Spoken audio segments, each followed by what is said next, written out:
Playing in the World Series is something that every young ball player dreams of, but only a select few actually get that opportunity. That small group includes our San Francisco Giants. We're in the World Series with Game 1 here today against the Texas Rangers. Should be a really fun matchup. The two best teams in baseball by record this year. So regardless of who wins the series, it feels like we're going to have a very deserving winner given how good these teams have played throughout the year. Of course, we just wrapped up the NLCS, an emotionally taxing series that went a full 7 games against Atlanta. But unlike seasons 3 and 4, we got the job done. We won Game 7 by the final score of 6-2. In this game, the pitching was really solid, and the offense made plays down the stretch when they needed to. I called upon Tommy Rogers to have a big day. He reached base 4 times. Leody Taveras with a big performance. Brendan Donovan off the bench, going 2 for 2. And then on the mound, another slow start for Fernando Molina. Lets up the home run to lead off the game by Gunnar Henderson, but otherwise he was really good. The bullpen slams the door over the final 5+ innings to send us here to the World Series. And we're going to be a lot healthier than we've been throughout the previous playoff series. We're still not going to have Logan Webb, unfortunately, but Aniel de los Santos is off the injured list. He's not 100% healthy, but we still, at the very least, are going to want to consider having him on the postseason roster because he is a good player.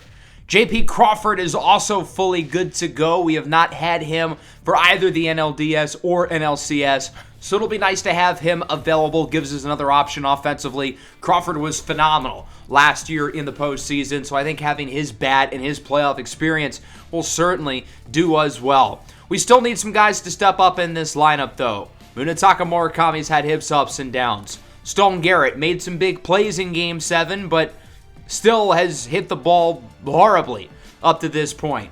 Sandy Alcantara will be on the bump here for Game 1. This will be his 4th postseason start of the year and his 7th over the last 2 years. It's been a rocky road with him. We've had some good starts. We've had some bad ones. We last saw him in Game 5 against the Braves, where he pitched quite well in that matchup. So we're hoping that ends up being the case here today.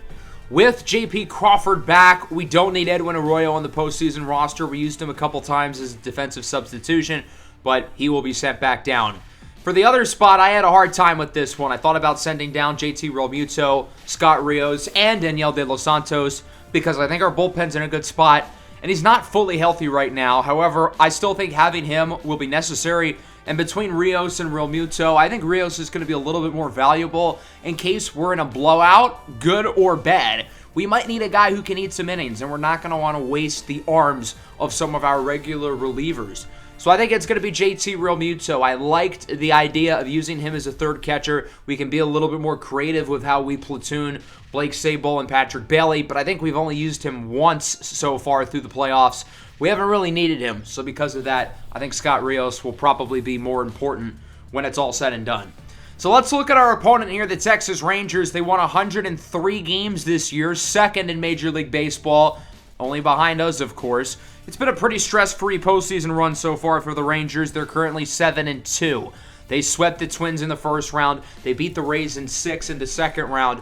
And we actually played against Texas not too long ago, towards the middle of September. We won 2 of 3, including a blowout, 12-3 in the first matchup. The other games were a lot closer. We won the second one 1-0 and lost the last one 8-6. That series was in Texas, so we'll get to see them travel to our place for games 1 and 2, and if necessary, games 6 and 7. This Rangers team has no abundance of talent. I think they had the best roster in the American League, and it's really not a surprise they're here. They will be without their highest-rated player, Evan Carter. He suffered an ankle injury all the way back in June. They traded for Ketel Marte at the deadline in order to offset the loss of Carter, and they have built a really well-rounded roster with guys like Steven Kwan, Geraldo Perdomo, Corey Seager, of course, who at 33 years old hasn't really lost a step and has turned into one of the greatest postseason players ever. 2-time World Series MVP, 2-time postseason MVP, probably soon to be 3-time. He's been their best player. But Nathaniel Lowe's not far behind him, and Josh Young has also been fantastic. Of course, Ketel Marte is terrific. Adolis Garcia has had his fair share of big postseason swings. As for the pitching, Chris Paddack, Corbin Burns, Joe Ryan, really solid top three. The lefty, Alejandro Ordonez, is a talented young player. And then Jack Leiter, former top draft pick, who hasn't pitched at all for them in the postseason. So there are some really solid veterans here, Burns being the best of the group, but also some question marks with Ordonez and Leiter. The bullpen has some talent and has produced throughout the postseason. We'll see if that can still be the case here in the Season 5 2028 World Series. Should be a fun one here with Game 1. Chris Paddack, their ace, against Sandy Alcantara, our ace. Big game here for both teams as they try to set the tone. You're a lot better off starting the series up 1-0 as opposed to having to come back from behind and already being behind the 8 ball. So hopefully we can perform. Hopefully the moment will not be too big for us. It shouldn't be for the Rangers because these guys are no stranger to the World Series. This will be the Rangers' 4th World Series appearance in the last 6 years. The Rangers have consistently torpedoed their way through the American League playoffs, but they've had a hard time getting over the hump once they get to the World Series. 2023, of course, the final season before this series, they won it all beating Arizona. Got back in 2025, losing to the Brewers in upset fashion. The following year, losing in Game 7 to Atlanta. So even though this is their 4th trip in the last 6 years, they haven't won it all since 2023. The name of the game for these two teams throughout the postseason has been the opposite. We've been dominating through our pitching. They've been dominating through their hitting. Their lineup has been spectacular with a team OPS above 900, averaging 6 runs per game. It's going to be a tall task for our pitching staff, but these guys have dominated through the first 2 rounds against the Dodgers and the Braves. They are the biggest reason why we're here, and that includes Sandy Alcantara coming off a good Game 5 start against Atlanta. He's got to right the ship and continue to shift the bad postseason narrative, and this is not a good start. Welcome to the World Series. Stephen Kwan sends it into Triple's alley, rounding second, headed for third. A leadoff triple for Kwan. He's 90 feet away from home. That's a start. The Rangers getting things going early. So Kwan is 90 away from home. That'll bring up Geraldo Perdomo. Dribbles it to first. Garrett makes the play. He'll tag the base. But Kwan does score, and the Texas Rangers are on the board. They lead it 1-0. We'll see if they can add to the run column. It's Corey Seager. Goes down looking on the fastball. Statistically, he's been the best postseason hitter in the American League and probably the best player in the postseason other than Jung-Hoo Lee. Ketel Marte, 3-2. Umpire says he does not go around, so that'll be registered as a walk. And the Rangers get another runner aboard here for Nathaniel Lowe. Pops it up into shallow foul territory. Munetaka Murakami is under it. He makes the play. Not a great start, though, for the Giants. Those World Series butterflies might be getting in there for Sandy Alcantara. The last time we saw him in the World Series was Game 7, Year 5 of the Marlins franchise, where he came out of the bullpen and completely blew it. So we're certainly hoping not for a repeat. Here is Chris Paddack, his 4th postseason appearance of the year. He hasn't been all that great so far, ERA in the 5s, as we start with Tommy Rogers. Lines this one into left, and that goes for a hit. Rogers was an on-base machine in Game 7 against Atlanta, reaching his first 4 at-bats, and he gets back on here. When we get Tommy Rogers on base, we can do dangerous things because of his speed and the fact that our best offensive players, including Jung-Hoo Lee, will be up. Problem is, Lee puts it on the ground. 4-6-3, double play. That's a big one there for the Rangers. They're able to get Rogers and Lee to turn 2. That'll bring up Ian Happ. He did not have a particularly good Game 7. Chopper on the ground. Play will be made at second. Throw to first is in time by Ezekiel Duran, one of the guys towards the bottom of the order, but a really good player in his own right. As that sends us into the second, Josh Young chases the slider. Nice pitch by Sandy Alcantara for the first out of the inning, his second punch out of the night. Now against Adolis Garcia. Puts this one on the ground, hit well. 107 off the bat for a single into right field. Another base runner here for Texas. Their second hit of the game. We'll see if they can drive him in. Jefferson Caro, the young catcher, is up next. Behind 1-2, swinging to this. on the circle change. And so Sandy Alcantara gets through the second, lets up the one base runner, but no further damage done. That'll bring us into the bottom of the second here in a rematch of the 2010 World Series, of course, won by the Giants. Here's Blake Sabol up the middle with a single. We've had some good moments throughout this postseason from Sabol, but he hasn't been the most consistent, only hitting .219 before that at bat. He's aboard, though, with 2 away, and that'll bring up Jose Ramirez, looking for World Series ring number 1. This one is hit well into right. It'll make its way to the wall. We're going to hold the 2 runners at second and third. Sabol would have been out at home, but what a huge at-bat this presents for J.P. Crawford, his first at-bat of the postseason, and he's got runners in scoring position with 2 away. Swing and a miss! The circle change gets him a huge pitch from Paddock, who is rightfully fired up.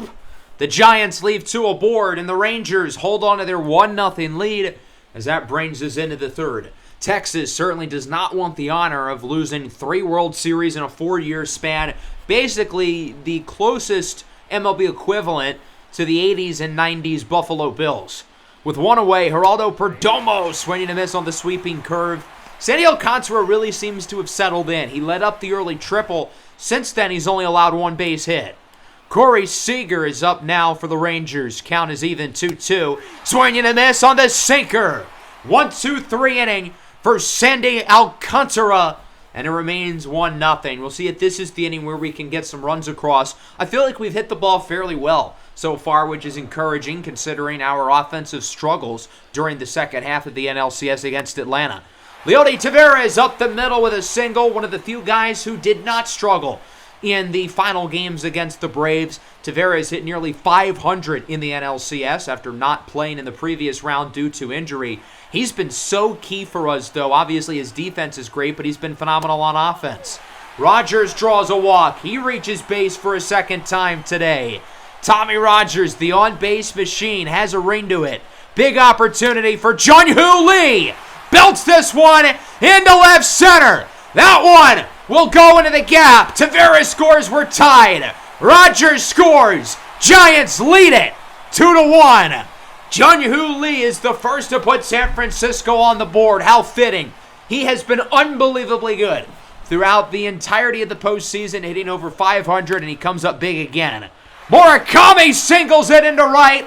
We're going to send the runner. The throw from Garcia, not in time. Jung-Hoo Lee is safe, and the Giants lead it 3-1. The offense has come alive here in the bottom of the third, and with only 1 out, there's no reason to think we're done. 2 gone now for Blake Sabol. Singled his first time up. 2-1, up the middle, base hit again. We're going to hold the runner at second, so now it's first and second, 2 away. A gigantic at-bat upcoming for Jose Ramirez, who pops it up. Looks like it will be Young who makes the play, and so the Rangers get out of the jam. We leave 2 runners aboard, but it's hard to be upset with the result of this inning as we end up with 3 off of the 2-run double by Lee and a single by Munetaka Murakami, and that will bring us into the fourth. Ketel Marte up the middle leads things off with a base hit. The Rangers have done a somewhat decent job of getting runners on base, not quite as good as us. I think we already have 7 hits through 3 innings, which is more than we can say for multiple NLCS games. Josh Young goes down on the circle change. Nice pitch by Alcantara for the second out of the inning. That's going to bring up Adolis Garcia. Big at bat here for the Rangers, down by 2 with the runner on. Runner goes, throw from Sabol is not in time. I feel like that was a really good throw. Ramirez just kind of applied the tag late. Ends up as a stolen base. Full count now for Garcia. Got him looking! 4 innings of 1-run ball for Sandy Alcantara. I feel like we are truly watching him shift the narrative, changing the talking points around him. He pitched well in Game 5 of the NLCS, and he's pitching really well here in Game 1 of the World Series. The Rangers are going to make a change. Paddock is out. The veteran and multi-time World Series champion Framber Valdez has checked in. We'll start with J.P. Crawford, lefty on lefty. This one is lined into right center. At the track, at the wall, it is gone! Solo home run for J.P. Welcome back, Mr. Crawford. We have certainly missed his consistency on offense and defensively in the middle infield. Of course, he was terrific last year in the postseason. It seems like he is built for the moment. Even this year, the power numbers and the home run numbers went down. But here in the World Series, he sends one over the fence against the lefty, no less. Leody Taveras now, the former Ranger, into the gap. This one is going to roll all the way to the wall. Into Triples Alley, rounding second. Bad throw by Marte in center. Taveras heads home. The throw to the plate. Not in time. And inside the Parker for Leody Taveras. Showtime here in Game 1 of the World Series. So Marte's throw here to the cutoff man was slow and it was off the mark, which leaves plenty of room for Taveras to score. Unfortunately, it'll only be scored as a triple, which is disappointing, but obviously the run counts, which is the most important thing. It's now 5-1, and we're going to keep the train rolling. Tommy Rogers single. He's reached base safely in each of his first 3 at-bats. The moment not too big for the 20-year-old as he goes for second and is out of there. Wow, a big-time throw behind the plate by Jefferson Caro. That's going to hurt some of our momentum. 2 away now for Ian Happ. Grounded over to first. Nathaniel Lowe will make the play. Another really good inning, though. We get the homer by J.P. Crawford, and then the inside the park triple, home run, whatever you want to call it, by Leody Taveras, a guy who's played in a lot of big games over the last few years with the Rangers. He knows what they've gone through with these World Series losses. Ezekiel Duran strikes out on the 12-6. Nice pitch by Alcantara. We do have some guys warming up in the bullpen, but he's not really showing many signs of slowing down. And it appears I jinxed him. Jefferson Caro lofts this one into center. The Rangers looking to make things interesting. They're not going to go away easy. Caro's 3rd home run of the postseason. That ball goes 425 feet, and it's now 5-2. Texas on the board for the first time since the first inning. That'll bring us to the top of the order. 1-1 for Stephen Kwan. This one is going to get past the diving glove of Crawford. Single into center. That's another base runner here for Texas, and with a couple big swings, they can really change the outlook of this game. Geraldo Perdomo's up now. Kwan goes for second, and he is safe. The Rangers are the runner in scoring position. They're a base hit away from cutting the lead to 2. For now, we're going to ride it out with Sandy. We've got some guys ready to go in the bullpen if we need to, but I think Sandy's pitched a good enough game to earn our trust. Perdomo, grounder to third. Murakami makes the throw for out number 2. So now they've got to get a base hit to keep the inning alive, or at the very least get Seager aboard. He's behind, though, 1-2. The 98th pitch of the night for Sandy is a strikeout.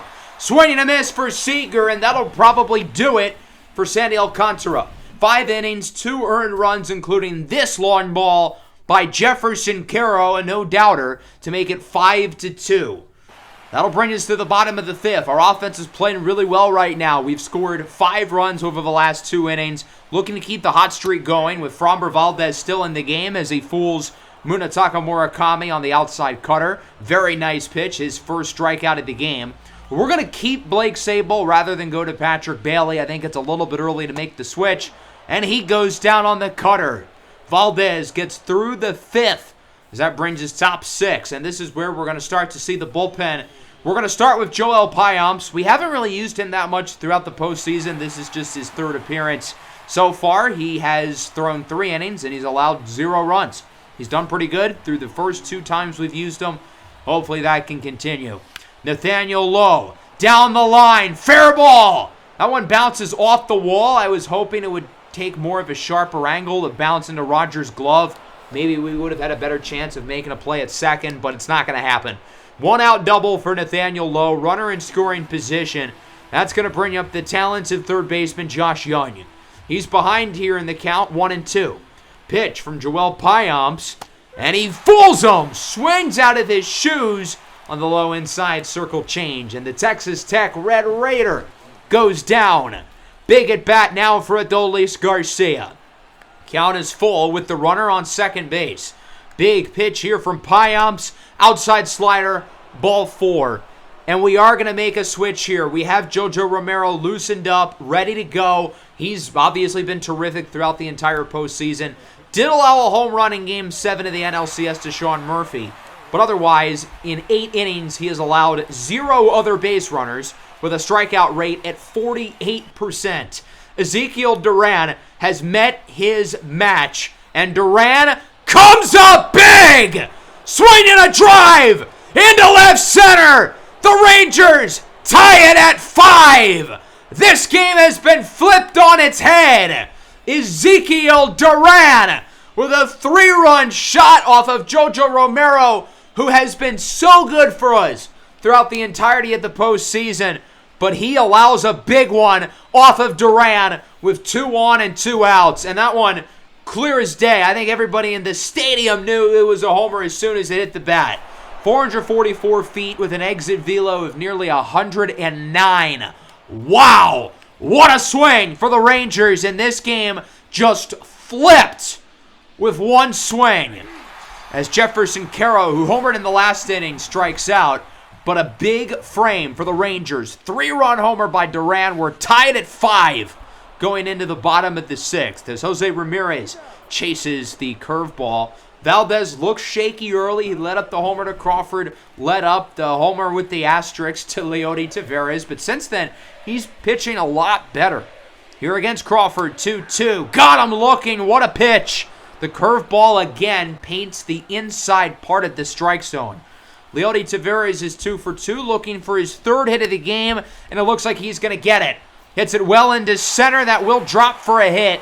And Leody Taveras continues his outstanding performance. Had a big Game 7 against the Braves. 2 hits, scored twice, drove in a run. Now he's reached base 3 separate times today. Rogers is looking to make it 4 times on, and he does. 2 hits and 2 walks. Have yourself a World Series debut, Tommy Rogers. How many 20-year-olds have gotten on base 4 times in a Game 7 and then followed that up with 4 times on base in their World Series debut? I imagine the list is pretty short. Unfortunately, we're not going to get those runners in. John Hooley grounds it up the middle. We leave 2 runners aboard, and given the big home run by Duran, there's a lot less margin for error for us. The Rangers' offense is getting some momentum. You never know. If they can stack up some more runs, we might have to play catch-up to start the 7th. Base hit for Stephen Kwan. His 3rd of the game. He's really produced at the top of the order. So the Rangers lead the inning off with a base runner. They've got their best offensive players due up. Geraldo Perdomo draws a walk. This is getting ugly for Jojo Romero. He did not allow a single base runner all playoffs until Game 7 against Atlanta. And now he's starting to lose it. Lets up the home run to Duran. Allows the single to Kwan. Walks Perdomo. It's time for the Mountain, Felix Bautista. It's time for him to shove some Rangers into some lockers. But this is not a good start. Seager into left. Bounces near the wall. 1 run scores. Texas takes the lead. They'll look to get the 2nd. Perdomo is safe with no problem. 2-run double for Corey Seager. And the once 5-1 lead that the Giants had has been blown. That'll bring up Ketel Marte, the 2-2. Rips it into right. If it's fair, it's gone. And it is. A splash shot into the Cove here in Game 1 of the World Series. 8 unanswered runs for the Rangers over the last 3 innings. An uncharacteristic collapse from the Giants bullpen. Romero and Bautista were unstoppable, and they have both really struggled in this game. Nathaniel Lowe goes down on the slider. That will bring up Josh Young. 0 for 3 so far tonight. He's been pretty quiet, and he goes down on the slider. Bautista's looking a lot more like himself, but if we go back to the home run by Marte, those were the first 2 runs that he's allowed through the entirety of the postseason run. 3-2 for Adolis Garcia, swinging to this on the fastball. So Bautista strikes out 3, which is kind of what we expected coming into the inning. What we did not expect is for the Rangers to score 4. 2-run double for Seager, 2-run homer for Marte. We were up by 4 a few innings ago. Not only has that lead been squandered, but now we're down by 4. And it's up for the Rangers bullpen to try to slam the door. We'll start with TJ Antone. In 5 postseason innings, he's allowed 3 runs so far. Hasn't been great. If we want to start the rally, we've got to get moving sooner rather than later. Happ to short. Seager dives on it. No throw to first. Infield single. Good start to the inning. We don't need guys to try to do too much. We just need to stack base runners, and we've done a good job today of getting base hits. Murakami hits it high and deep into right center. Back at the track, at the wall is Marte, and it's caught. If this was any other ballpark, that would probably be a home run. Triples Alley holds no prisoners, and unfortunately for us, instead of a home run, that is an out. Brendan Donovan off the bench, grounds it to first, 3-6-3, double play to end the inning. We decided to have Donovan pinch hit for the struggling Stone Garrett. I just don't trust Garrett right now. He's 0 for 3 today. He's been bad all postseason run as we bring in Yaniel de los Santos for the 8th. His first postseason appearance of the year, as he starts with a strikeout on Ezekiel Duran, whose home run I think really set up this rally for the Rangers, and as of right now is the biggest play of this game. Stephen Kwan, 3 for 4, count is full, and he draws a walk. He'll get on base for a 4th time in this one. So Kwan is aboard, and we're going to make another switch, bringing in Genesis Cabrera, who will face off against Geraldo Perdomo. 5 postseason innings, 1 run allowed. Cabrera had that really shaky inning. I think it was Game 5 of the NLCS against Atlanta, where he didn't look too hot, but he does get Perdomo to go down looking. So he does his job. The Rangers are not going to add any more runs here in the 8th, as they'll turn it to the talented righty River Ryan. 2.08 postseason ERA. He's let up 1 run in 4 1/3 innings, and he's looking pretty good so far. 3-2, 2 away for J.P. Crawford, and he draws a walk. Good at bat, reaches base for a 2nd time. The Rangers are going to go back to the bullpen, making another switch, as now they're going to go with Cole Winn. They have not used him at all throughout the postseason, so it's bold to put him up in this spot with Leody Taveras and Tommy Rogers, who are due up. These two guys are combined 5 for 5 in this game. They've reached base every time they've been up. But Taveras chases the changeup. He was trying to do too much with 2 strikes, and he's going fishing on a pitch well out of the zone. Good pitch there by Wynn to get the Rangers out of the inning, and we're down by 4 going into the 9th. We're going to keep Cabrera in against Corey Seager for the lefty-on-lefty matchup, and it proves to be a mistake. Infield single deflects off of Crawford. We're going to go back to the bullpen again. Now we're going to roll with John Schreiber. The talented righty has let up 1 run in 5 postseason innings so far. We've used almost the entire bullpen today. Camilo Doval has not been used yet. Neither is Yariel Rodriguez, but everybody else has given it a go. Low is up. Runner on, 1 away. Singles into center. This is certainly a far cry from the pitching we've gotten throughout the entire postseason, but specifically the last few games against Atlanta, where our pitching won us some of those matchups. 2.7 ERA as a team going into the World Series, but it has been a disaster today. We did get out of the inning, luckily, but the bottom of the 9th does not start off great. Tommy Rogers flies out to Garcia. First time he's been out all game. Jung-Hoo Lee into the gap, trying to start the rally. Better late than never. Death, taxes, and opposite field hits for Jung-Hoo Lee. His 2nd of the game that goes for a double. So we've got a runner on. We'll see if this can be the start of a historic World Series rally. That'll bring up Ian Happ. He's ahead 3-1. Would love to get him on base, and it is not going to happen most likely. There's out number 2. Corey Seager makes the play at short. That brings up Munetaka Murakami. The Giants down to their final strike here in Game 1. The 2-2 on its way from Wynn. And that one nearly rips his head off. 117 into center for a single. Lee will score, and it's now 9-6. Again, got to start somewhere. Tying runs on deck. Winning run is in the hole.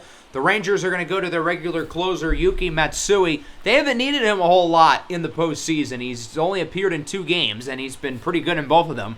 2 for 2 in save ops. Hasn't allowed any runs. Acquired this past offseason in a trade from San Diego. It's Brendan Donovan, 1-1. Flies it into left.